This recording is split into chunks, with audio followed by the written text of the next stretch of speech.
Sa silangang bahagi ng Sorsogon ay matatagpuan ang tahimik ngunit makasaysayang bayan ng Barcelona. Pinangalan ito sa Kastila noong 1800 dahil sa pagkakahawig nito sa Barcelona ng Espanya. Kilala ang lugar sa lumang simbahan na gawa sa bato, mga guho ng lumang gusali ng pamahalaan at mga tanawin sa dagat na tila larawan ng kahapon. Sa pagitan ng kabundukan at karagatan ng Pasipiko, ang Barcelona ay isang bayan na puno ng kwento, kultura at katahimikan. Perpektong destinasyon para sa mahilig sa kasaysayan at kalikasan. Talagang makikita mo dito yung piraso ng koral. Yung iba nalalaglag na. Yung iba matibay na lang kasi dahil sa mga ugat ng mga puno na tumutubo. Ang natira na lang yung mga haligi na wala na yung pinakang tulay. Welcome sa huling episode ng Sorsogon Adventure.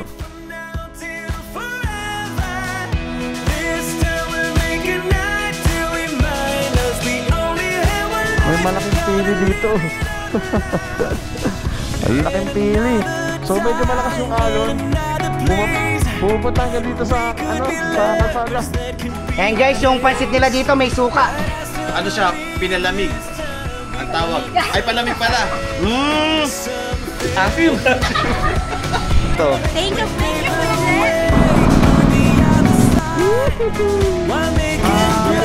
Birthday to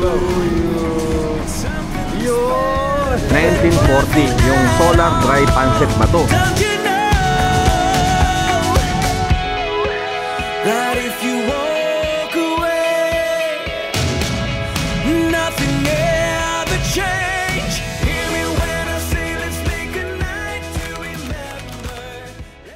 Good morning! Dito pa rin po tayo ngayon sa Barcelona, Sorsogon. Dito pa rin sa bahay ni Daddy G. So this is our day 4. Time check, 9:43 ng umaga. Ayan, mula dito babiyahe na po tayo papunta ng Manila. At yung magiging biyahe natin, almost aabutin tayo ng 15 hours mula dito. So mula po dito is dadaan muna tayo sa Vintage Bridge dito sa Barcelona. And then after nun, dadaan tayo ng Coastal Road ng Sorsogon. Medyo maingay po yung aso, pasensya na kayo. And then after nun, dadaan naman tayo ng Legazpi.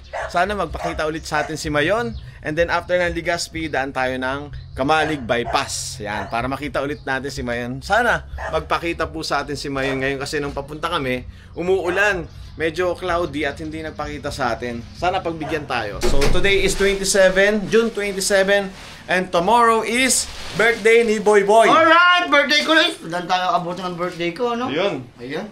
Medyo malungkot si Boy Boy kasi baka abutan kami ng 28 sa biyahe. Oy, malamang sa malamang. Oo, malamang Sa kalsada na magbe-birthday, no? Umaga tayo mga kauwido. So, ang mangyayari, mauuna muna ako para makapag-vlog muna tayo dyan sa The Ruins ng Barcelona para mapakita ko sa inyo. Yeah. Right, tara, let's go! Ay, tara, mauna tayo. Ano par? Ingat par! Sige par!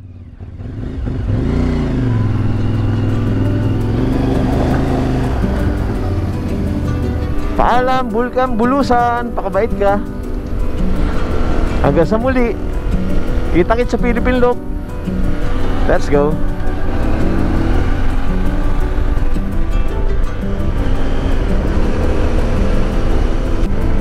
Gas station. Ganyan po yung uso dito mga gas station, no? Yung malaking machine, tapos nandun na lahat. Para siyang malaking generator. Ito na siguro yung palengke ng Barcelona. Lapit na natin, 3 minutes, 1.5 kilometers. Barcelona Central School. Uy, ito na pala. Dito na pala yun. Ayan, ito. Tingnan nyo to guys. Ay wow, ganito pala siya kaganda pag umaga. Kasi nung dumating kami dito, gabi na. So meron ditong anong tawag dito? Lighthouse. Tapos dun sa dulo merong ruins. Ayan, at saka itong simbahan nila dito. Bukod pa pala itong isa yung nasa dulo. Dito muna tayo sa Barcelona Ruins Park. Ayan. Ang bayan ng Barcelona sa Sorsogon ay isang tropical na lugar na matatagpuan sa pagitan ng karagatan ng Pasipiko sa silangan at mga kabundukan sa kanluran. Tinatayang may populasyon itong humigit kumulang na 23,000 katao. Mga simpleng mamamayan, ngunit likas na masiyahin at maayos makisama. Noong 1800s, pinangalanan ng mga Kastila ang lugar na Barcelona hango sa lungsod ng Barcelona sa Espanya. Noong parehong taon, itinayo ang Presidencia Building, ang dating upuan ng pamahalaan ng Kastila na pinamumunuan ng isang gobernador Silio. Naitayo ito gamit lamang ang mga bato, korales mula sa dagat at apog sa baybayin ng karagatan ng Pasipiko. Ayon sa alamat, may lihim na lagusan sa ilalim ng lupa na nag-uugnay mula sa gusali patungo sa simbahan na nagsilbing kuta laban sa pag-atake ng mga pirata at mga Moro. Noong 1941, sa panahon ng pananakop ng Hapones, ginamit ang La Presidencia bilang garison o kampo militar.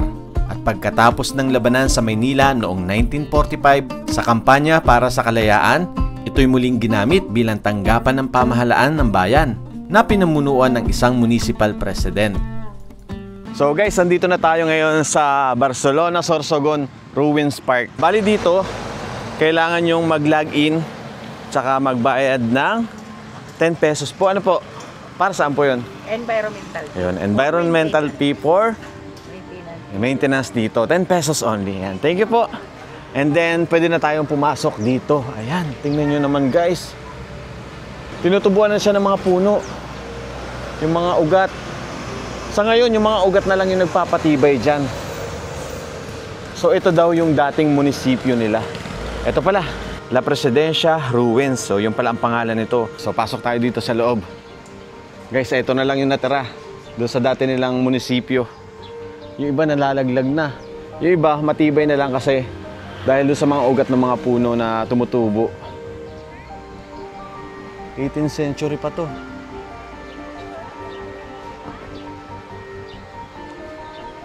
Then meron ditong 2 poste. Dito tayo. Ano pang meron dito? Hello. Ayan, ito rin, no? Ayan, no? Tsura siyang coral. Oh, kulay puti, oh. Kasi made of lime din siya. Ito pa, dito pa. Since 1800, itinayo itong La Presidencia. Hanggang ngayon, nakatayo pa yung ilang bahagi ng mga pader nitong La Presidencia. Ito, mas malalaki na yung puno na kumapit dito. Siya na rin yung nagpapatibay dito sa pader na natitira. Ito dito. Ayan. Ito, coral to, oh. Oh, tingnan nyo guys. Ganyan yung coral, eh. Yung matalas na parang butas-butas. Ito, meron pa dito. Galing ng paggawa nila, no? Hanggang ngayon, nakatayo pa rin yung ilang peraso nitong mga pader.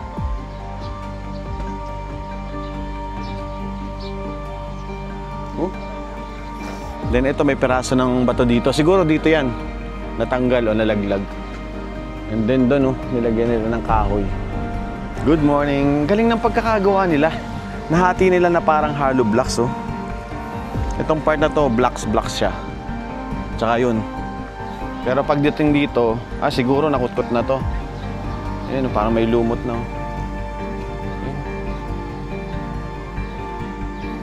Hanggang sa taas. Ang taas. Parang mga second floor to. Diba? Napakatibay. Ilang lindol, ilang henerasyon ang dumaan dito pero nakatayo pa rin yung ibang bahagi niya. Tsaka ang kapal. Tingnan nyo kung gaano kakapal to guys. Ayan, oh. Mula dito sa entrada. Ganyan siya kakapal. Tansya ko mga 4 feet yung kapal niya. Ito dito sa kabila, tingnan natin. Ito ang kapal nito. Sa 2, 3, 4, 5. So mga 4 feet and a half. Ganun po kakapal yung kanyang pader. Tara, tingnan naman natin yung kabila. Kasi dalawa siya guys. Isa dito and then isa dun sa kabila. Mas malaki lang tong part na to. Itong nasa kanan. And then dun sa kabila, medyo mas maliit. At sa di kalayuan, makikita ang Eskwela Pia o tinatawag ding Stone Building. Ito rin ay naitayo gamit ang bato, koralis mula sa dagat at apog. Ito ay isang paaralan noong panahon ng Kastila na itinayo para sa mga anak na edukadong pamilya o mga ilustrado. Noong panahon ng mga Amerikano, ginamit rin ito bilang paaralan para sa mga bata sa bayan, hanggang ito'y ipasara dahil sa kalumaan at hindi na ligtas gamitin.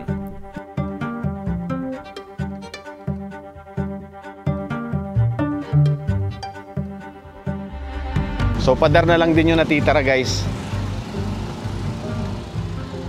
Ito parang medyo modern na yung gilid nito. And then meron dun, may balon. Medyo modern na to. Parang medyo improved na to. Ayan, sementado na siya. Dito tayo, tingnan natin kung anong meron dito. Parang dinagdag na lang to. Binubuhay siya, may tubig siya. Wishing fountain. Yan, so ito na lang yung natitirang bahagi, guys. Isang pahaba. And then meron kahoy dito sa gitna. And then paglabas mo rito, yan, ito made in coral, oh. So dito sa part na to, guys, mas mapapansin mo talaga na made in coral siya. Kasi yung pira-piraso ng bato, ito talagang makikita mo dito yung piraso ng coral. And then dito sa part na to, tinutubuan na siya ng mga halaman at saka mga kahoy. Ito, buhay na buhay yung punong kahoy dito. Siyang kumapit doon sa pader. Ayan. Napakaraming tao ngayon. Time check, it's 10:46 ng umaga. Today is Friday. Ang daming tao. Talagang binibisita nila to. And then dito naman tayo, guys, sa kanilang simbahan. Kapansin-pansin din yung struktura nitong kanilang simbahan na masasabi mo rin na sobrang tagal na rin. Noong 1874, itinayo ng mga prayle ang simbahan ng Barcelona na inialay kay San Jose. Ginamit lamang sa pagtayo nito ang batong korales at apog, walang halong semento o bakal.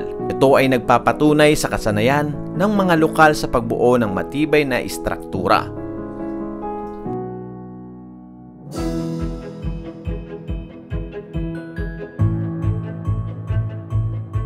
Taong 2018, sinimulan ng National Historical Commission of the Philippines o NHCP ang restorasyon ng simbahan matapos itong ideklara bilang isang importanteng pampamahalaang pamanang kultura. Pagkalipas ng 2 taon, natapos ang restorasyon.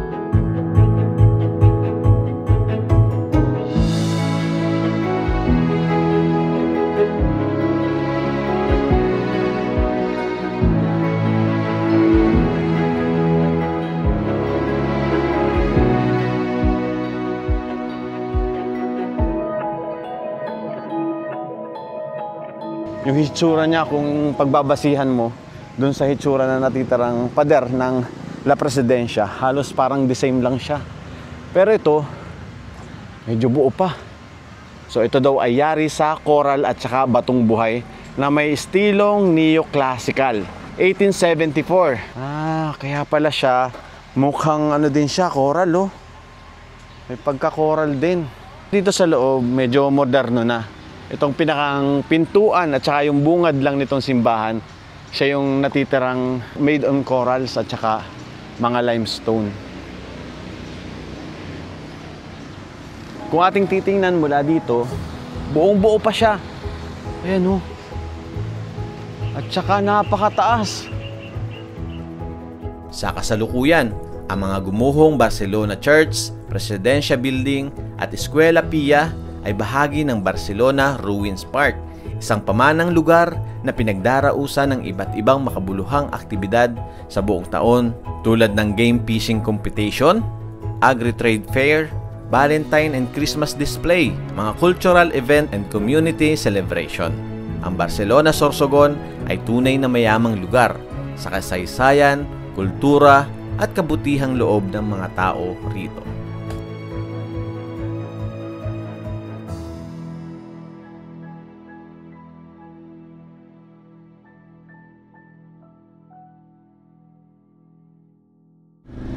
Ayun, ang daming tao. Daming nagpipicture. Yung pala yung souvenir shop. Nasa gilid, hindi ko nakita yun, Tara, may madadaanan pa tayo dyan. Vintage Bridge. Ito lang naman, mga 2 minutes mula dito. So ngayon, guys, daanan natin tong Vintage Bridge. Isa rin daw to sa historical dito sa Barcelona. Ito oh. Tingnan natin dito. Ah, ayun sa baba. Ah, ayun. Dito tayo. Ah, wow. Ayan na lang yung natitira doon sa bridge. Ngayon, ito na yung modern bridge. Ayan, ito yun. Yung vintage bridge. So, ang natira na lang yung mga haligi. Nawala na yung pinakang tulay sa sobrang tagal na ng panahon. And then dito, meron sila nitong activities na sasakay ka tapos nagbabike sa tubig. Bike water bike. Hindi ko alam guys kung anong tawag eh. Tara nga, doon nga tayo. Parang park siya, no? Ito 1939.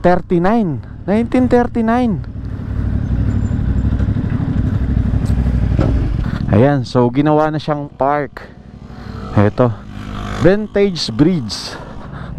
Pero base dito sa logo 1866. Sa kabila halagay dito vintage bridge. Ay sige po, 1939 po siya ginawa. Ah, 1939 pa. Grabe ano. Ay ito po ano, 1866. Yung town hall po yan. Ah, yun nandun. Ah, sige po. Magkano ma'am yung mga ganyan activities? May water bike 300 po, 30 minutes. Crystal kayak 130 minutes, dalawang tao dyan. Pwede tatlo, pwede dalawa. May jet ski. Yun, 10 pesos ang environmental fee. Pag pupunta kayo dito, tatambay kayo dito. And then may parking fee din pala dun sa dulo. Pero syempre saglit lang naman kami. Kuha lang tayo ng pambayad. Thank you po. Pwede pala pagkakit tayo bakod namin. Ayun po pala yung mga tourist spot nila oh. Halos ang mga tourist spot nila yung mga ruins. Next stop over natin ay ang Sorsogon Boulevard. 26 kilometers, lapit lang. Sorsogon pa rin. Let's go.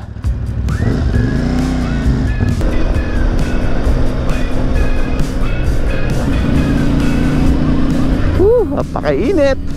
Mula bandang Albay hanggang dito, magandang kalsada. Ayan o. Wala nang malalaking butas-butas. Pero pag sa Quezon, dami. Ba't kaya ganun? Simula dito, Sorsogon City na to. Lapit na natin, 12 kilometers. Ayan yung diretsong Matnog. Pag hindi ka nadadaan doon sa, ano tawag dito? Barcelona, ayan. Sorsogon. Oh, Coastal Road. Ayan guys, nandito tayo ngayon sa Sorsogon City. Ito yung kanilang SM.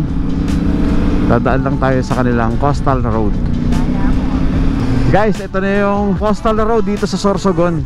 Ayun yung Mount Bulusan. Kita natin mula dito. Dagat din pala yung kabila. Ito. Oh.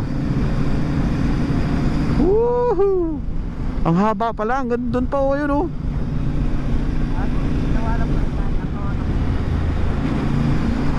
Ganda dito pag umaga.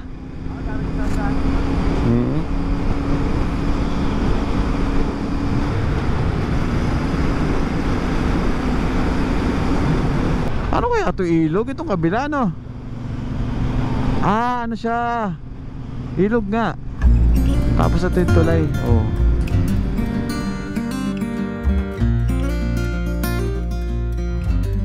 Ito ang Sorsogon City Coastal Road na may habang 5.52 kilometro na binuksan sa motorista noong August 31, 2022 ayon sa Manila Standard. Pinatayo ang 4 na linyang kalsadang ito bilang bahagi ng proyektong Build Build Build na pinangunahan ng DPWH kasama ang Sorsogon 1st District Engineering Office.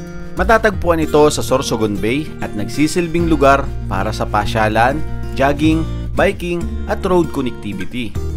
Makikita rito ang malawak na tanawin ng dagat, mga makabago at estetikong ilaw, landscape ng mga pananim, at mga spot para sa family bonding at tourist photo ops.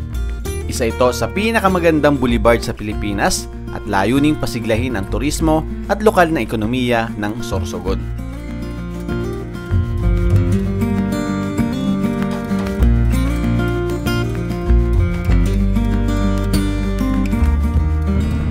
Dito muna tayo. Ay, maganda rin dito.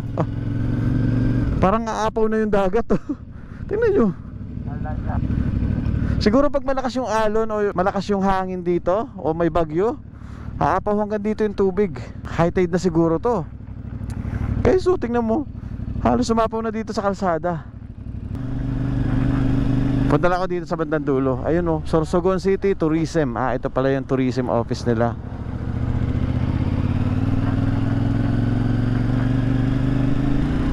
Hanggang dito. Ay, dito pala par, maganda magpicture.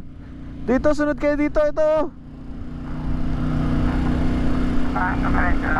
May nakalagay dito, Sorsogon City.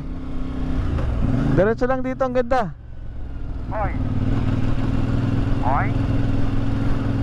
Ito. Ano to, pili. May malaking pili dito.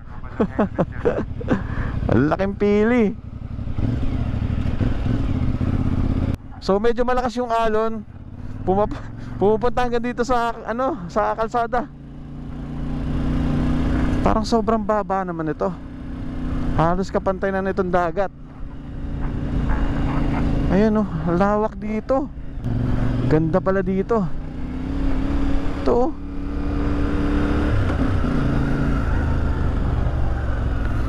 grabe. So pag malakas yung alon dito, talagang sampa hanggang dito yung alon. May mga ganito siya yung pinagsasabitan ng tali ng barko. Ito, bawat gilid. So ganyan kalakas yung alon ngayon. Medyo umaakit hanggang dito sa semento yung alon. Paano pag malakas palalo yung alon? Malamang natatabunan na halos to ng alon. Ba't kaya ang baba?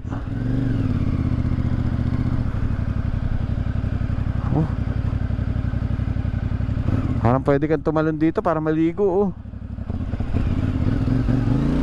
Ayan, and then dito sa likod natin guys, yung Mount Bulusan. Mukhang ito bagong gawa Ayun umaakit na yung alon Ayan pag medyo malakas yung hampas ng alon, talagang aakyat dito yung tubig. Pwede kayong pumasok dito. Ate, pwede pumasok dito? Okay, salamat. At nandiyan ka, ang init. May ganito pala dito. Bukod dun sa kanilang boulevard, ito rin Tapos may painting dito sa semento. Kaya lang medyo nabura na, baka ang tagal na ito. Tingnan natin to.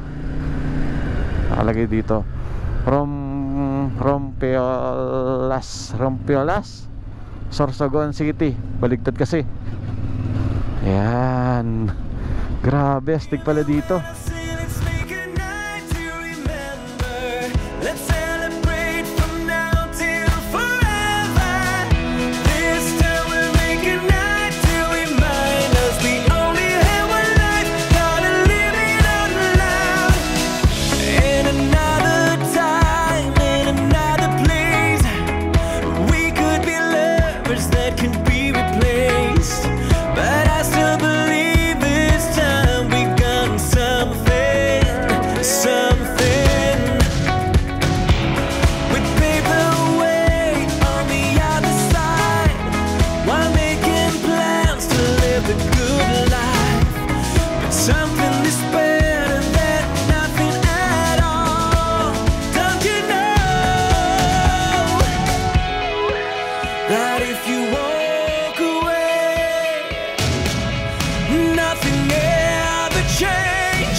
So ito ang Rompiolas, Sorsogon City. Dito sa ating kanan, kitang-kita natin yung pinanggalingan natin na Bulusan o Mount Bulusan. Medyo malakas ang alon, tapos naiipon dito yung basura kasi nga papunta dito yung alon. Ayun mga basura. mga kahoy, mga piraso ng kahoy. And then sumasampa dito yung dagat o yung alon. Oh. Dahil halos kapantay na siya nitong semento eh. Daanan ko muna yung mga kasama ko. Baka naiinip na sila. Ano boy? Gising pa kayo? Ang ganda doon, ayaw nyo doon? Ganda doon. May nakasulat, Rompiolas, Sorsogon City. Doon, sa kabila. Ano tara? Isang oras. Legazpi. May tourism dyan na nagpapaalam. Kaya nga, hindi na ako nagpaalam eh. Hello po, ang gaganda pala ng mga tao dito, ano? Boy, Sorsogon yan eh. Ay, ganun pala. Pag Sorsogon magaganda. Oo. Pag Albay, ewan ko lang. Ayan, taga-Albay daw, ayan. Let's go. Paalam, Sorsogon. Mula dito, babiyahe naman tayo papunta ng Legazpi. Nasa 1 oras lang naman. Napakalapit lang. Kaya pag pupunta kayo ng Legazpi o Albay, dumiretso na kayo dito sa Sorsogon. Napakaganda. Connect lang tayo ng intercom.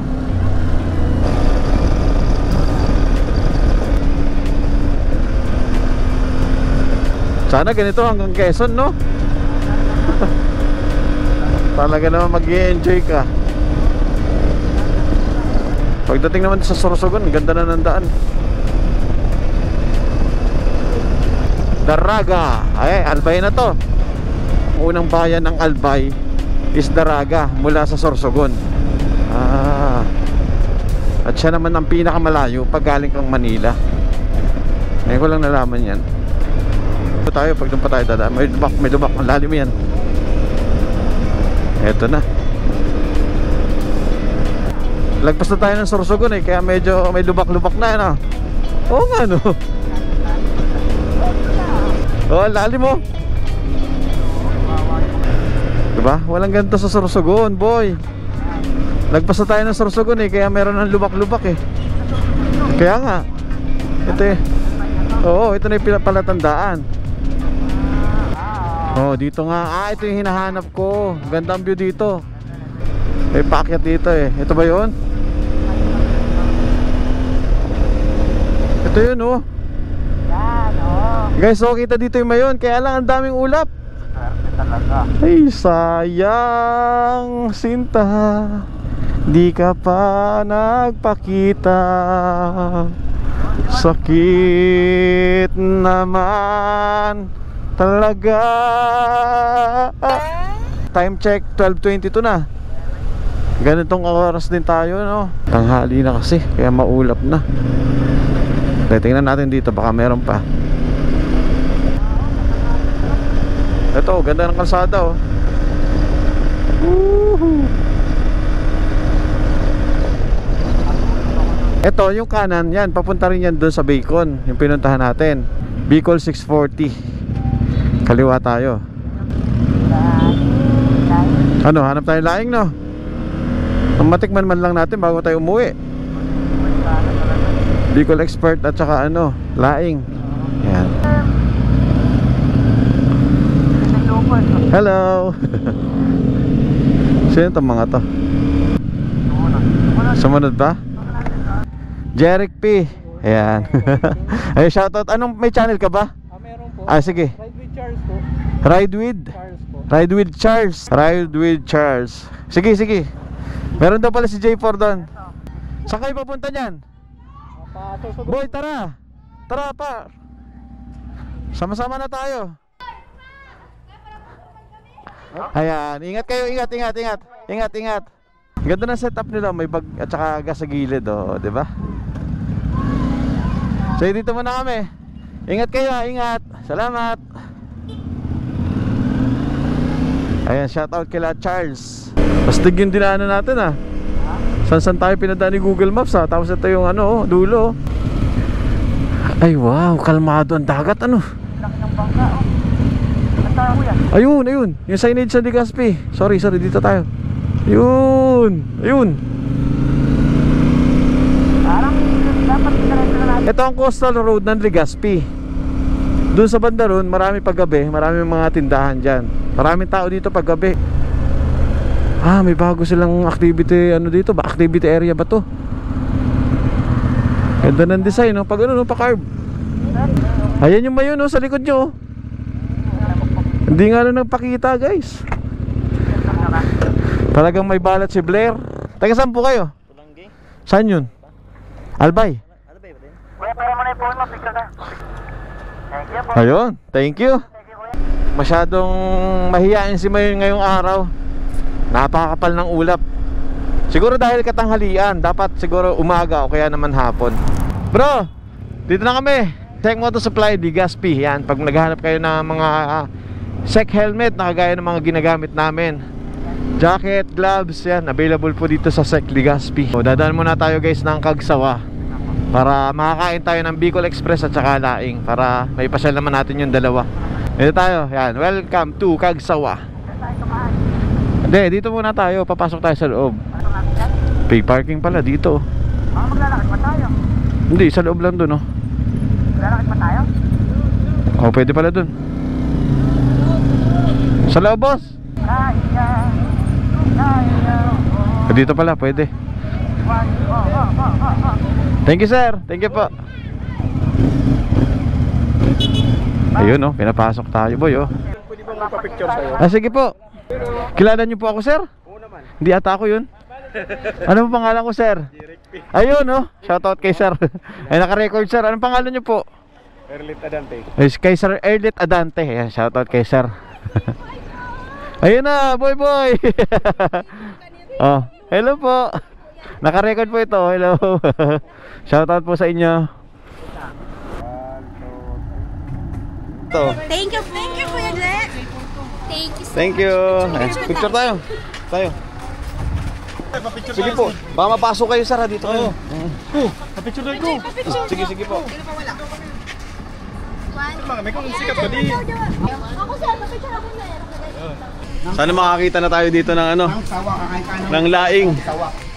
Saan mo may laing? Yes sir, merienda po. Picture po. Sir, birthday ko sir, mabate. Ayan. May laing ba kayo? Oh, ayun oh, yung hanap natin par. 4 na araw tayo naghahanap niyan, ngayon pala mayroon. Happy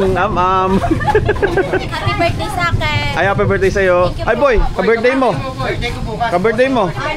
Sir, dito na. Papicture kami sa Ah, sige po. Thank you. Happy birthday to you. Ano pong pangalan nung may birthday? Kati. Kati, ayun. Happy birthday kay Kati. Ilan taon ka na? 27 sir. 27. Ah, meet Boy. Boy. Birthday niya bukas, promise. Advance birthday sir. Naabutan na ako ng birthday sa daan, kaya ano. Yung itong linuto kong biko. Biko. At saka pansit na palamigan. Palamigan? Opo. Ito, yung ba? Opo, iba naman po yung Ah, iba pa po yun. Ay, Ito, special po ito ng ano. Specialty po yan ng ano, Bicol. Ng Bicol din. Ah, Dalawang palamigan. klase kasi sir. Isang puti, isang yellow, yung yellow kulay. Ito kasi puti ito. Ayan po yung puti. Ayan. Tapos iba pa yung pansit ba to? Opo, pero itong kasama niya sir pa. Tikman nga ninyo. Ah, sige po. Para Guys, kain na kayo guys! Breakfast po! Dinner! Par, pumasok ka na dyan ah. Sa akin to, apo ko dito Ay, apo ka ba? Oo! May apo sa tuhod to, no? Apo sa kuko! Ay, sa kuko ba? Anong pangalan mo? Ako po si Dudong. Dudong. Nandito po kami sa Cagsawa dahil wala lang. Nandito yung mga followers natin na malulupit. So yun, kain muna kami. Birthday din daw niya. Ako, birthday ko bukas. Kawawa ako. Sa daan pa ako aabutan. Aray ko. Aray ko. Uy, nandiyan ka pala! Hindi ka pa umuwi. Ay, thank you po. Pumunta kayo sa birthday ko. May suka pala, par. Ah, nilalagyan suka. Baka matabang. Ayan guys, yung pansit nila dito may suka. Ano siya? Pinalamig. Ang tawag. Ay, palamig pala. Palamigan. Palamigan, pero Sige nga, mainit yan. sige nga, subo mo nga agad oh. Mainit, no? Umusok. kunti lang yung fruit. Ay, hindi. Try ko munang walang suka, ano? Sige. Try ko munang walang suka. Sige. Nasa? Mainit. Mainit? Malamang bagong luto eh. Sarap. Malinamnam. Yung suka. Saka malambot yung pansit. Wait lang, par. Isa pa. lang. Pero parang maasim na po. Oo, Pag, yung kahit wala pang suka. pero Wala, panis na ata yan. Joke lang. Yan nga par. Konti lang. Suka. Konti lang. Konti lang daw. Malilamnam na. Konti Yung lang iba dito. kasi masarap na. Ayan, haluin mo ng konti. Yan. Yan yung pinakalamansin nila dito, suka. Opa. Try mo. Ano natin?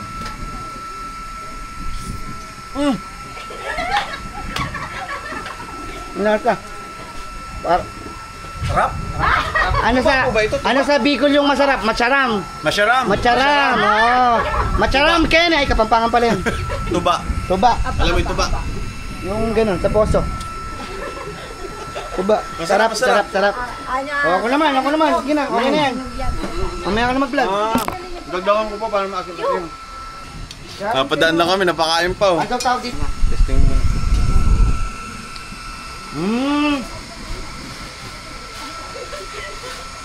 Sarap.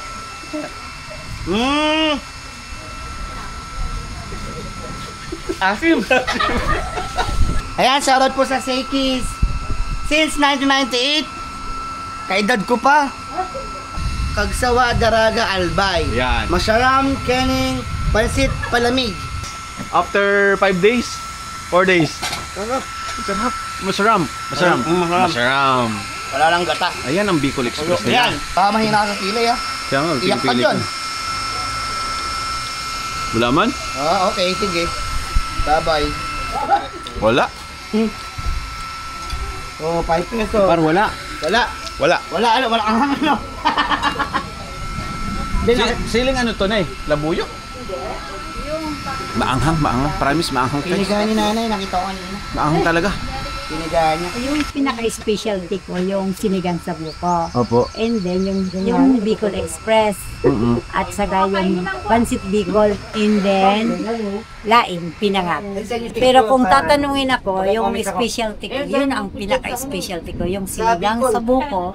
And then, Bicol Express kasi pinanalunan niya namin sa dito sa Kagsawa Festival. Hindi ako nagsasabi. Parang food contest, gano'n po. Dito sa Kagsawa Festival. Yung sinigang sa buko po, ano po yung karne? Mamimili ka lang, hipon, isda, baka, or pork. Depende sa inyo kung anong paborito niyo. Kailan po namin kaya matitikman yung gano'n? Yung, lagi po ba kayo nagluluto ng sinigang sa buko? Ako, araw-araw. Araw-araw. Kung sakali, maulit kayo dito, dala ulit. Try niyo yung sinigang sa buko para naman malasanin niyo kung ano talaga yung lasa ng sinigang sa buko. Thank you po sa inyo. Salamat. Happy birthday. Thank you. Happy birthday. Dito ka na, di ba? Bukas pa. Bye-bye. Salamat po. Bye-bye. Thank you. Thank you po ulit. Sige po. Mula dito, biyahe pa tayo ng siguro mga 11 hours, 10 hours. Time check, it's 3:48 ng hapon. Nandito po tayo sa Kagsawa. Ba dito nag-aabang para hindi na pumasok sa loob. Para mapicturean ng buong buo. Mula dito maganda rin kasi ang pwesto dito. Kaya lang, yan nag-iipon na siya ng ulan. Malay, makita natin sa Naga. Rarararara. Let's go!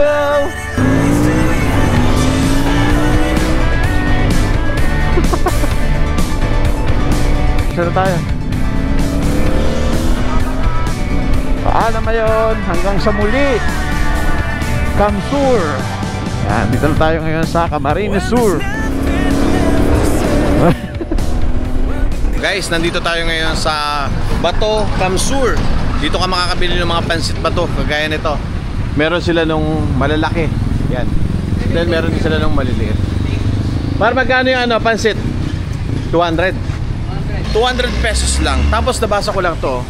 Itong Declaro founded 1940, yung Solar Dry Pancit Bato. Pasalubong Center. History begins here at Declaros. Ito ang Declaros, itong tindahan na ito. The first Pancit Bato store in Bicol. Dito yan sa Barangay San Miguel, Bato, Kamsur, Bicol Region, Philippines. Ayan siya, ito siya. Ayan, 83 years na pala to. Tingnan natin kung ano pang meron. Ayun, may mga merengue, may ganito. May mga, ito may mga pili. Ito pa. Mango dry. Dried mangoes. So, pahinga lang muna unti, water break, and then batch na ulit tayo. Base sa mapa ko, nasa 10 hours papunta ng Taguig. So makakarating tayo dun siguro mga umaga na. Let's go. Uy, may pabaong pa sa atin si Alfred. Alfred, no? At bago tayo umuwi, minute natin si Wilfred dahil meron daw pabaon sa ating pansit bato. Hop, huwag ka madudurog ha. Hindi naman ito madudurog, no? At minute na rin natin yung mga followers natin na taga rito sa Kamsur. Let's go. Tara. Hop. Dito. Guys, dito tayo ngayon sa Bula, Kamsur. So hindi natin dinaanan yung Naga kasi matraffic. Dito tayo dumaan nung unang araw natin. And then naabutin daw tayo ng 9 hours and 30 minutes. May nadaanan nga pala kami dito sa San Fernando, Kamsur na kainan. Tabing kalsada lang. At namit din natin yung iba nating mga followers dito. Kay Naga, dinayo namin to. Buti pumunta ka. Naga, ang layo. Taga-Naga na. Nagbumotor din kami. Guys, kain tayo. Order kami ng sisig, kwek-kwek, kikiam dito sa San Fernando, Kamsur. Ito daw yung bagong tambayan dito. Food Park ay, ano ba? Food Park. Food Park ba tawag doon? Or Boulevard? Boulevard Park. Boulevard Food Park? Food Park, yan. Balik sa biyahe. Nakabusog na. Wakali. Eto na. Pasok na tayo sa Lubacan. Hindi ka na matapos-tapos, Quezon. Saan duman? Papasok ako. Iyo, no? Uy! Woohoo!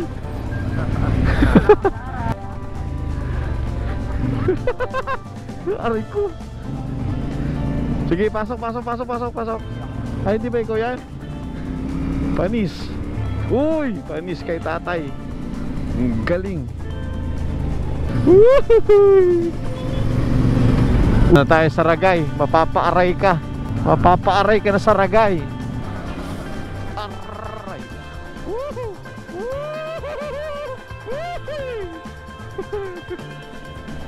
Manila, 248 kilometers. Oh my God, 5 oras pa. Woo! Sure.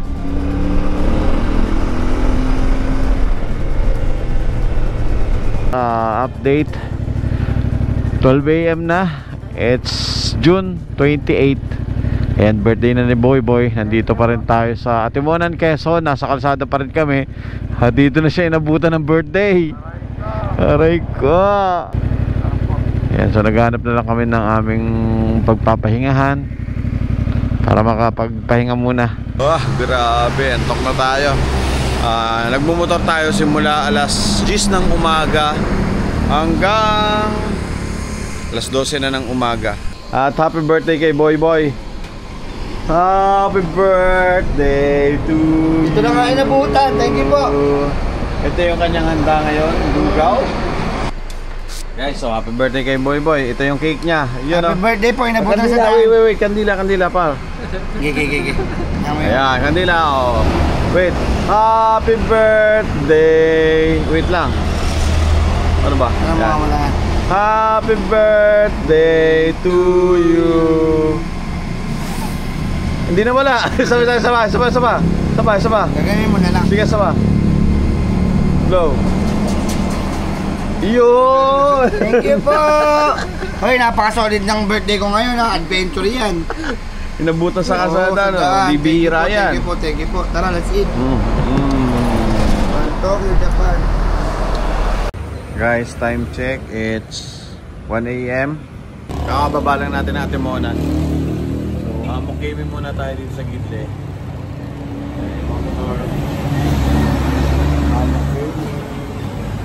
30 minutes ata tayo natulog. Happy birthday. Happy birthday sa'yo. Ingat. Tulog ka dyan ha. Baka maano. Ingat bro. Maraming Salamat. Sa isang oras pa tayo guys. Medyo inaantok na tayo. Siguro idlip muna tayo ng 20 minutes bago tayo magpatuloy. Ingat. Chat na lang pag nakauwi na. Ingat. kayo. Salamat.